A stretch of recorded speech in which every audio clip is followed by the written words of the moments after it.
Good morning children, कैसे हैं आप लोग जी? क्या कर रहे हैं? रीडिंग प्रैक्टिस कर रहे हैं? Very good. और क्या कर रहे हैं? अपनी बर्थडे पार्टीज़ की पिक्चर्स देख रहे थे। वेरी नाइस जी। जिस तरह से हमारे मामा बेयर ने जो है बेबी बेयर की बर्थडे सेलिब्रेट की थी, आपकी भी बर्थडे सेलिब्रेट हुई होंगी, है ना? उसकी आपने पिक्चर्स देखी होंगी। वेरी गुड, मज़ा आया था फिर आपको देखकर? हाँ, या फिर अब आपकी बर्थडेज आने वाली होंगी, तो उसकी भी पिक्चर्स आप देखिएगा, अपने पास जो है वो सेव कर लीजिएगा। अब हम क्या करते हैं, आज हम न्यू एक्टिविटी करते हैं, क्योंकि हमारा चैप्टर एंड हो चुका था। तो हम क्या करेंगे, हम अपनी बुक निकालेंगे और बुक का पेज नंबर 13 खोलेंगे, जिसमें है अंडरस्टैंड की एक्टिविटी। अंडरस्टैंड की एक्टिविटी मौजूद है, जिसमें हमने क्या करना है कि रीड एंड आंसर्स हमने जो है वो पढ़ना है। हमारे पास क्वेश्चंस मौजूद हैं और क्वेश्चंस के हमने आंसर्स देने हैं। आंसर्स हम आराम से दे सकते हैं। क्यों दे सकते हैं? क्योंकि हमने ये चैप्टर बहुत ही ध्यान से और से सुना है, समझा है और पढ़ा है। ठीक है, जब आपने ये वीडियोस देखी होंगी बार बार पीछे की, जितनी हमने वीडियोस पे काम किया है, आपने वीडियोस देखी हैं, समझी हैं, अपनी फ्रेंड्स को बताई हैं, अपने टीचर को काम करके दिया है, तो आपके लिए ये आंसर्स, ये क्वेश्चन आंसर्स मुश्किल नहीं है। ठीक है, थोड़ी सी हेल्प मैं आपकी करूँगी और हम मिलके जो है वो क्वेश्चन आंसर्स की एक्टिविटी को कंप्लीट कर लेंगे। ठीक है, चलिए जी, पहला हमारा क्वेश्चन है, where does a camel live? जी, ये बताइए ज़रा कि कैमल कहाँ रहता है? कैमल कहाँ रहता है? पानी में रहता है? नहीं रहता पानी में, फिर कहाँ रहता है? जी, वो डेजर्ट में रहता है। Very good. तो हम क्या आंसर लिखेंगे? Where does a camel live? Question mark के साथ हमारे पास क्वेश्चन मौजूद है, तो इसका आंसर क्या होगा? A camel lives in the desert. A camel lives in the desert. Very good. Question number 2 है हमारे पास. What helps the birds to fly? What helps the birds to fly? जी, क्या चीज़ जो है वो बर्ड्स को हेल्प करती है उड़ने में? क्या चीज़? उसकी बीक, उसकी चोंच करती है, उसकी आइज करती हैं, उसका हेड करता है, क्या चीज़ करता है? जी, उसके विंग्स। जी, विंग्स। तो इसका आंसर क्या आएगा? The birds have wings which help them to fly. The birds have wings which help them to fly. Very good. अब हमारे पास है third question, how do fish breathe? How do fish breathe? Fish कैसे breathe, सांस लेती है? किस चीज़ के जरिए लेती है? नोज के जरिए लेती है, अपने स्किन के ज़रिए लेती है, किसके ज़रिए लेती है? सोचें ज़रा, किस चीज़ के ज़रिए लेती है?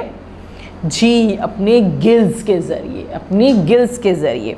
Fish breathe with the help of gills in the water. Fish breathe with the help of gills in the water. जी, अब हमारे पास फोर्थ आता है, What do we call the living place of animals? Name some of them.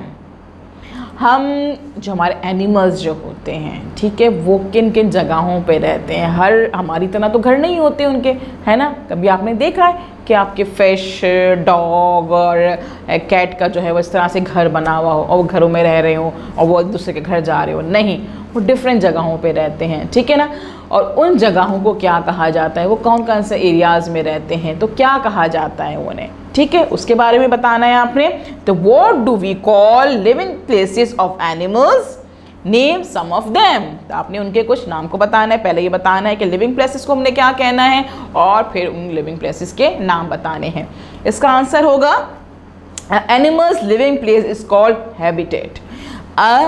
An animal's living place is called habitat। ठीक, और हमारे पास कौन कौन से लिविंग प्लेसेस मौजूद हैं? वो हैं एयर, बर्ड्स हमारी एयर में रहती हैं।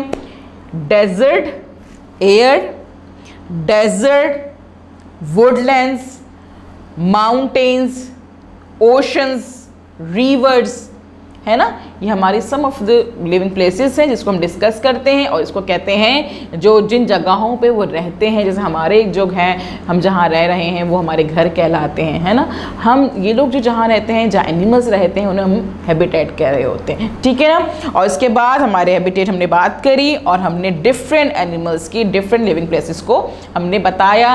एयर में कौन रहता है, बर्ड्स रहती हैं, और आपके पास ओशंस में, रिवर में कौन रहता है, हमारी फिशेस रह रही होती हैं। इस तरह से डिफरेंट चीज़ें जो है हमारी डिफरेंट एनिमल्स डिफरेंट प्लेसेस में रह रहे होते हैं। अच्छा बच्चों, अब हम बात करेंगे आगे। Name 5 insects that you can find in your home. Name 5 insects that you can find in your home. Home यानी कि आपके हाउस में, आपके घर में कौन कौन से इंसेक्ट्स हैं जिनको आप देखते हैं। तो कौन कौन से इंसेक्ट्स होते हैं जी? अब ज़रा नज़र दौड़ाइए अपने घर पे और सोचिए कि कल से अब तक आपने कौन कौन से इंसेक्ट्स अपने घर में देख लिए, या अब तक आपने कौन कौन से इंसेक्ट अपने घर में देखे हैं। याद करें कौन कौन से नज़र आते हैं। सबसे पहले तो लिजर्ड नज़र आ जाती है जी, यहाँ वहाँ घूमती हुई, बहुत गंदी लगती है ना। लिजर्ड साहब आती हैं, और लिजर्ड साहिबा के बाद और कौन सी आती हैं? चूंटियाँ, आंट्स आती हैं यहाँ वहाँ, जब कोई ज़रा सी कोई चीज़ गिरती ही नहीं है हमसे, और चूंटी हमारी आंट साहिबा सबसे पहले आ जाती हैं खाने के लिए, है ना।